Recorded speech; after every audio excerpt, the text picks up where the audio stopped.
வணக்கம். நம்ம இன்னைக்கு வீடியோவில் ஜைலோ டீசல் வண்டி தாங்க பார்த்துட்டு இருக்கோம். இதோட மாடல் பார்த்துட்டிங்கன்னா 2015 மாடல், சிங்கிள் ஓனர் கண்டிஷனில் இருக்குதுங்க. கிலோமீட்டர் பார்த்துட்டிங்கன்னா 1,60,000 கிலோமீட்டர் ஓடி இருக்குதுங்க. இதில் வரக்கூடிய ஆப்ஷன் பார்த்துட்டிங்கன்னா AC, power steering, power window, ABS ஆப்ஷனோடு வந்துடுதுங்க. டயர் பார்த்துட்டிங்கன்னா 4மே நியூ டயர்ஸ் போட்டிருக்காங்க. எஃப்சி இன்சூரன்ஸ் 2மே லைவில் இருக்குங்க. வண்டியில் எந்த ரீப்ளேஸ்மெண்ட்டுமே இல்லைங்க. இந்த வண்டிக்கு கஸ்டமர் கேட்குற ப்ரைஸ் பார்த்துட்டிங்கன்னா 6,90,000 கேட்குறாங்க. நேரில் வாங்க, ஒரு சின்ன வித்தியாசத்தில் பண்ணிக்கலாம். இந்த கார் எங்கே அமைஞ்சிருக்குன்னு பார்த்தீங்கன்னா ஈரோட்டில் அமைஞ்சிருக்குங்க.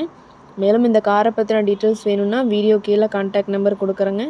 கால் பண்ணி டீட்டெயில் கேட்டு தெரிஞ்சுக்கலாங்க. அதே மாதிரி இந்த வீடியோ பிடிச்சிருந்தா மறக்காமல் லைக் பண்ணுங்கள். எங்கள் சேனலை சப்ஸ்கிரைப் பண்ணிக்கோங்க. நன்றி, வணக்கம், வாழ்க வளமுடன்.